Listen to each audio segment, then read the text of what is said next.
Hi there, and welcome to Optimize Every Day, where small changes lead to big improvements. So, today I want to look at adaptation. Adaptation is when you adapt to changing situation, environments, and whatnot. Um, those can be presented in a variety of different ways. Currently in the United States, um, voting is nearly complete everywhere. There's still a little bit of lingering left way out west. Um, I think Hawaii is going to be a hanger out there for a few more hours.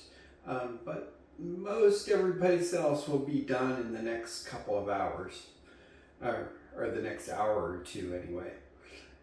But still, whoever wins, there's going to have to be an adaptation that individuals will have to go through. If you're a Kamala Harris voter and Trump wins, you're going to have to adapt to Trump being the president and your feelings and thoughts and having to deal with um, your um, your concerns about that. On the other hand, if you're a Trump supporter and Kamala wins, then again, it's going to have to be a change of thinking and thoughts that are going in that direction as well. So that's one area where adaptation can come into place. Another area of adaptation is when things happen. So say you're in a freak accident and something happens to you physically. You know, you may have to make an adaptation to deal with the problems related to that accident. And then you have to then adapt to that new structure that you're in. And then there's the making the changes on yourself and adapting yourself to the changes that you want to make.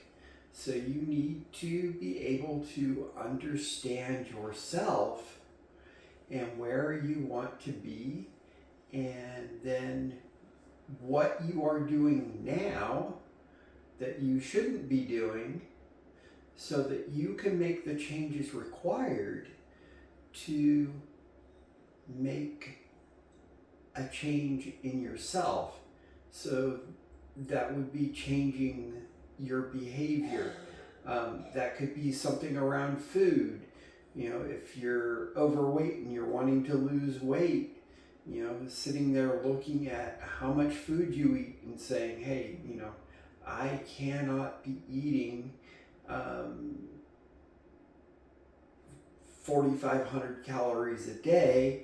I need to cut that back to, you know, say 2,000 calories a day. Let's say you work in a stressful environment and food is available. Maybe you need to change the way you're dealing with things and then say, hey, I'm going to cut back on the donuts or the pastries that are provided in the office. Cut back on, you know, if you drink a lot of coffee, maybe you're cutting out the cream and sugar so it lowers the calories. Those kinds of things can be done. Let's say that you're underweight and you're having a hard time eating. Maybe it's a different situation there where you're eating, you know, under 1,000 calories a day and you're withering away. You need to be forcing yourself to increase the number of calories you're eating. So maybe you're eating an an extra donut and having, a bigger sandwich for lunch at work, having a slightly larger meal for dinner, and raising your calories up to 2,000, maybe 2,500, so that you start to gain some weight. You have to look at why you're doing some of the things that you're doing. And oftentimes there's reasons why we do things, and we need to understand why we do what we do. So undereating or overeating can be a sign of potential trauma that we've had earlier in our life. That could be due to a number of different things, but either way, when you are presented with a situation and something happens to you that's negative, and then you respond,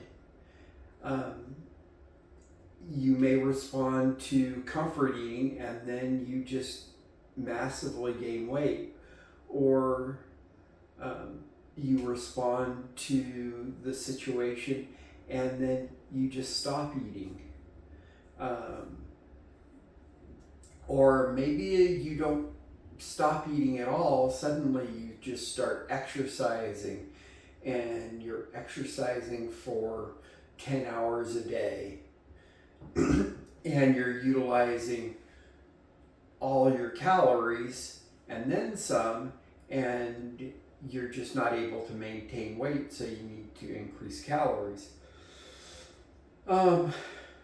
It could be a medical situation that causes you to need to increase your calories, and then you have a medical intervention, it fixes your problem, and then suddenly you have the issue of you're eating too much. Those are just examples of things where food could be involved. It could be a situation where you're dealing with other people and how you interact with people and your effective interventions with people and how you relate with them. Understanding how you personally relate with people and how you can relate with them in a more effective manner is important to being able to improve that portion of your life and optimizing that piece. Either way, when you're trying to optimize yourself, you have to make some adaptations to how you're living your life. And that means you need to understand what you're doing now, why you're doing it now, and then in some cases get the help you need to overcome it, or make some very difficult choices and then live with those choices and become very strict on yourself on how you deal with the situation so that you come in line with what you want. Now, is that going to always be the best way to do it? Well, probably not. A lot of times, as I have mentioned in the past, sometimes a mentor or a coach or a therapist is what's needed. And bringing in the correct person to help you may be way less expensive in the long run than trying to deal with the problem yourself and trying to just overlook a trauma or an event in your life that has caused you to respond in an inappropriate manner. So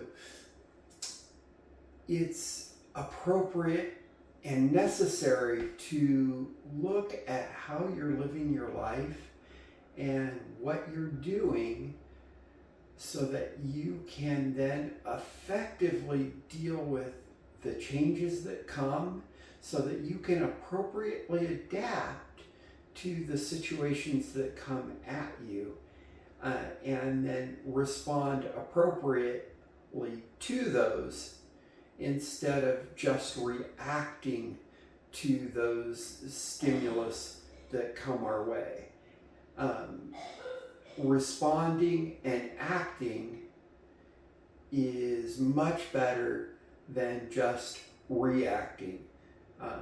Because when you react, oftentimes you're not doing it in a positive manner.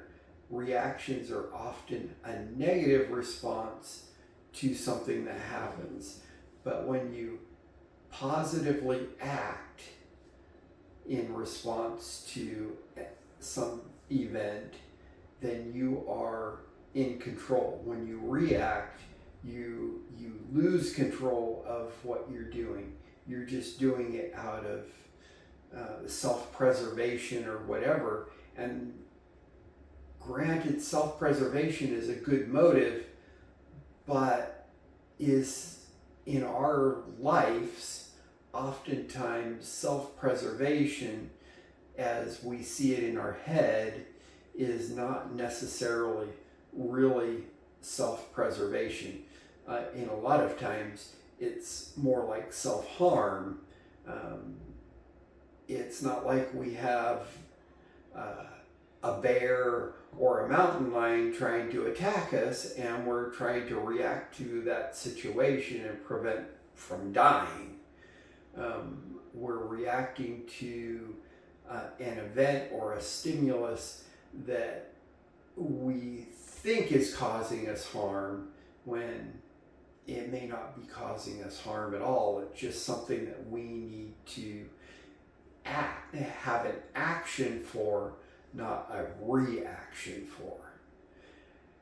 Anyway, I should have mentioned earlier, I'm Doug, and this has been Optimize Every Day.